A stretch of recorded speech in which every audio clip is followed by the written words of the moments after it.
problem 3 of the second part of the exam, and problem 3 reads, let f of x be this function. Find, if none, write none. A, B, C, and D. A reads each vertical asymptote of f of x. B, the limit as x approaches positive infinity of f of x. And C as the limit as x approaches negative infinity of f of x. And then D, each horizontal asymptote of f of x. Alright, before we go ahead and start this problem, just a quick recall. Remember that finding the limit as x approaches positive infinity of the function and the limit as x approaches negative infinity of the same function, that's the same as finding the horizontal asymptotes. So when you find those limits are the horizontal asymptotes.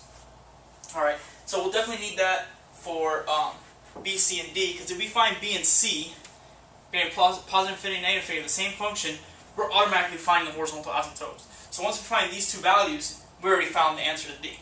Alright, so let's go ahead and let's start with A. Alright, so A, each vertical asymptote of f of x. So we have this.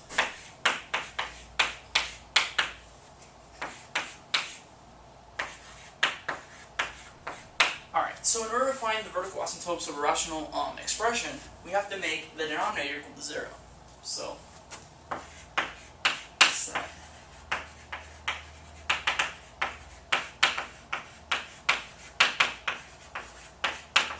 equal to 0. So, 9 minus 3e to the x equals 0. So if I do that, move the 3e to the x to the other side, we obtain that, then divide both sides by 3. So if we do that, we get e to the x is equal to 3. Alright, in order to solve this for x, we must take ln of both sides. So ln e to the x is equal to ln of 3. But if we do that, we can bring the x down. We have x times ln of e equals ln of 3.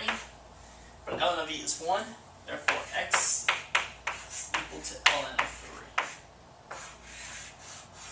So when x is equal to ln of 3, we get 0 in the denominator.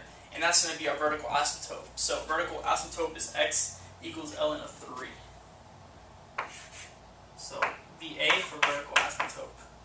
And that's that. Vertical asymptote is that. Alright, so we've got A. Let's do B now.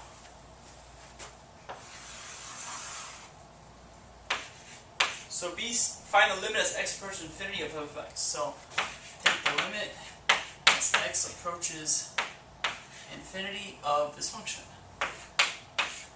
So 4, 9 minus 3 e to the x. Alright, so go ahead and plug in infinity. So go ahead and plug in infinity, we're going to get, so this is equal to 4 divided by 9 minus e to the infinity. But e to the infinity, if you recall, the graph of e to the x as x goes to infinity, the y value goes to infinity. So this is infinity, so e to the infinity is infinity. So we have 9 minus infinity, it's just another big infinity. So we have 4 divided by infinity. So 4 divided by infinity is 0. So if you recall, so that's the graph of that one. So if you recall, that graph as x approaches infinity, so as x is going to infinity, the y value is approaching 0. So this here is approaching 0, so this is 0. Alright, so the limit as x approaches infinity, that's 0. Now let's do part C. So C says, now take the limit as x approaches negative infinity. So limit as x approaches negative infinity of the same function. So let's rewrite that. 9 minus 3 e to the x. So we plug in negative infinity now, we're going to get 4 divided by 9 minus 3 e to the negative infinity. Okay, but this is the same thing as saying 9 minus 3, let's rewrite this, 9 minus 3 divided by e to the infinity. So I can go ahead and bring that negative down, so I'll have it here, and that's positive to infinity, so now it's e to the infinity. Alright, so if it's e to infinity, recall the graph I just erased.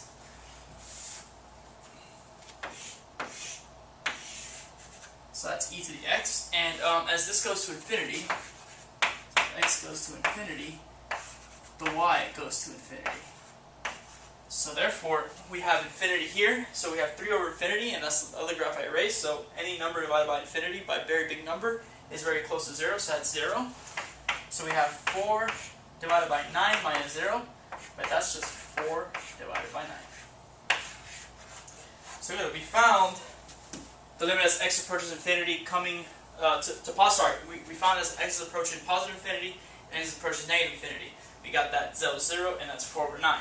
But we know that to find the horizontal asymptotes, we just need to take as x goes to positive infinity and x goes to negative infinity. But we already did that. Therefore, so for part D, so we got A, B, and C, and we obtained that this was 0, and we obtained that this was 4 over 9. But now that we have that, these two are horizontal asymptotes. So therefore, we can write it over here. So part D, HA for horizontal asymptotes are y equal to 0 and y equal to 4 over 9. Let's write that.